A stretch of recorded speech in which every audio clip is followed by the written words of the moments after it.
Hello students, welcome to MKG Online Study, an e-learning platform. In this video, we are going to learn bus transfer using multiplexer. So, a digital system composed of many registers and paths must be provided to transfer information from one register to another. Digital system में बहुत सारे computer registers होते हैं. Example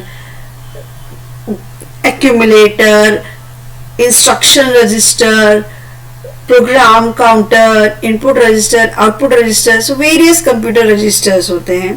अगर इन सबको आपस में data share करना है तो उस कंडीशन में हमको हर रजिस्टर से हर रजिस्टर के बीच में एक वायर या कनेक्शन प्रोवाइड करना पड़ेगा.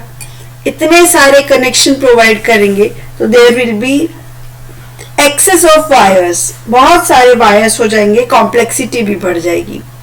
और इसी रीजन से बस ट्रांसफर सिस्टम या बस स्ट्रक्चर सिस्टम इवॉल्व हुआ है.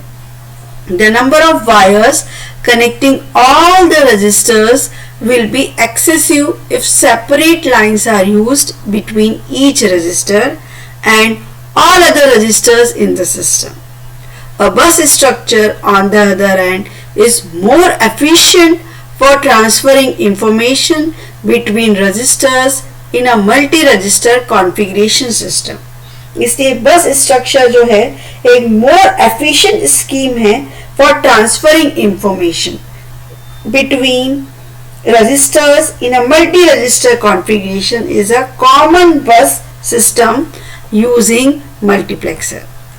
A bus consists of a set of common lines, one for each bit of register, through which binary information is transferred at a time.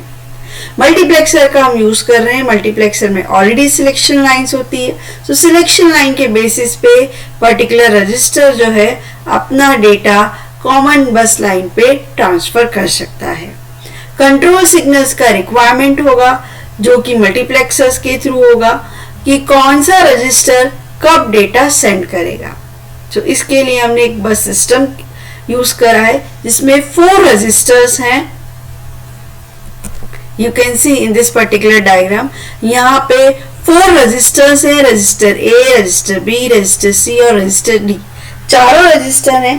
चारों रजिस्टर में 4 bit output है, means 4 bit data जो है वो stored है. वो 4 bit data को हमको कॉमन बस सिस्टम में मल्टीप्लेक्सर के थ्रू हम सेंड करेंगे. 4 मल्टीप्लेक्सर यूज करें, वो भी 4x1 मल्टीप्लेक्सर यूज करा है. 4x1 मल्टीप्लेक्सर में 2 सिलेक्शन लाइन की रिक्वायरमेंट होगी जो कि S1 और S0 है. अब यहाँ पे कनेक्शन बहुत कॉम्प्लेक्स हो जाता, इसलिए यहाँ पे हमने एक रजिस्टर ए है. रजिस्टर ए में 4 आउटपुट्स हैं, 0, 1, 2, 3. रजिस्टर बी के सिमिलरली 4 आउटपुट्स हैं. रजिस्टर सी के 4 आउटपुट्स हैं और रजिस्टर डी के भी 4 आउटपुट्स हैं. इसमें हर रजिस्टर का ए बी सी डी चारों रजिस्टर के जो 0th आउटपुट है A0, B0, C0, D0 वो मल्टीप्लेक्सर 0 के साथ कनेक्टेड है.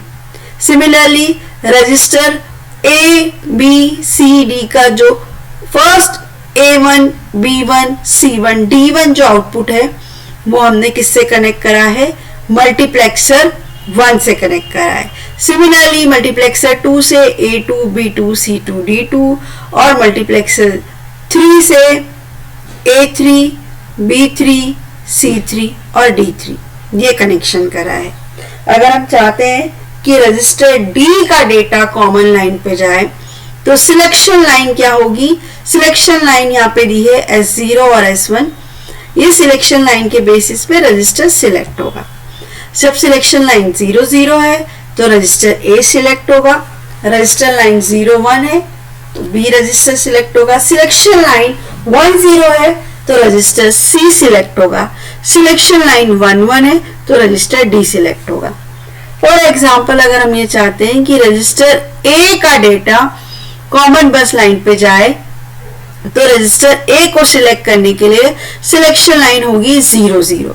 जब सिलेक्शन लाइन 0, 0 सिलेक्शन लाइन सारे मल्टीप्लेक्सर से कनेक्टेड है जब सिलेक्शन लाइन 0 0 होगी तो ये वाला जो मल्टीप्लेक्सर है उस मल्टीप्लेक्सर की A0th पिन आउटपुट पे जाएगी, इस मल्टीप्लेक्सर की A1 पिन आउटपुट पे जाएगी, इस मल्टीप्लेक्सर की मल्टीप्लेक्सर 2 की A2 पिन आउटपुट पे जाएगी, मल्टीप्लेक्सर 3 की A3 पिन आउटपुट पे जाएगी।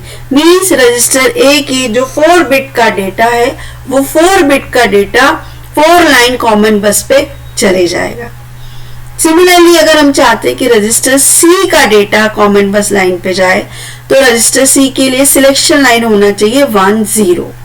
तो S1 और S0 सिलेक्शन लाइन 1 0 देंगे। जब सिलेक्शन लाइन हमने 1 0 दी तो चारों मल्टीप्लेक्सर का C का डेटा आउटपुट लाइन पे आएगा। मींस यहां से 2 नंबर की जो पिन है सभी की एक्टिव हो जाएगी। पिन नंबर 2 पे हमने C0 दिया है, यहाँ पे C1 है, यहाँ C2 है और यहाँ C3 है। तो चारों आउटपुट जो है मल्टीप्लेक्सर के उस पे चारों बिट जो रजिस्टर की है C0, C1, C2, C3 आ जाएगी। अगर हम चाहते हैं कि सिमिलरली ये चारों बिट का डेटा हम किसी और रजिस्टर में स्टोर करवाना चाहते हैं कि रजिस्टर C का डेटा जो कॉमन लाइन पे आ गया है वहां से डेटा रजिस्टर A में स्टोर हो, तो ये कॉमन लाइन को हम वापस से सारे रजिस्टर्स में कनेक्ट कर देंगे और सिर्फ रजिस्टर A की लोड पिन को 1 कर देंगे। रजिस्टर A की लोड पिन हमने 1 कर दी तो जो कॉमन लाइन बस पे डेटा था रजिस्टर C का वो अब रजिस्टर A में कॉपी हो जाएगा। मींस रजिस्टर A में रजिस्टर C का डेटा रिप्लेस हो जाएगा। सिमिलरली हम चाहते हैं कि रजिस्टर D का डेटा रजिस्टर B में आए, तो रजिस्टर D का डेटा हम पहले कॉमन बस लाइन पे आएगा, वो मल्टीप्लेक्सर के थ्रू आएगा। तो रजिस्टर D के लिए हमको सिलेक्शन लाइन मल्टीप्लेक्सर की 1 1 रखना पड़ेगी। तो हम सिलेक्शन लाइन S0 और S1 को 1 1 रखेंगे। तो D0, D1, D2, D3 register D के चारों बिट जो है वो मल्टीप्लेक्सर के चारों आउटपुट लाइंस पे आ जाएगी। वो आउटपुट लाइन बिकॉज सारे रजिस्टर से कनेक्टेड है तो हमने क्या करा कि रजिस्टर B में हमको उसको ट्रांसफर करना है, तो रजिस्टर B की लोड लाइन को हम क्या कर देंगे 1। बाकी सबकी लोड लाइन रजिस्टर A की, रजिस्टर C की, रजिस्टर D की 0 होगी। सिर्फ रजिस्टर B की लोड लाइन को 1 कर देंगे। तो रजिस्टर D से डेटा सिलेक्शन लाइन के थ्रू कॉमन बस लाइन पे आया। कॉमन बस लाइन को अगर हमने वापस से सारे रजिस्टर से कनेक्ट करा है तो रजिस्टर B की लोड लाइन को हमने कितना कर दिया 1, तो रजिस्टर B में वो डेटा कॉपी हो जाएगा। सो जो बस ट्रांसफर है यूजिंग मल्टीप्लेक्सर वो इस तरीके से वर्क करता है। Thank you for watching this video.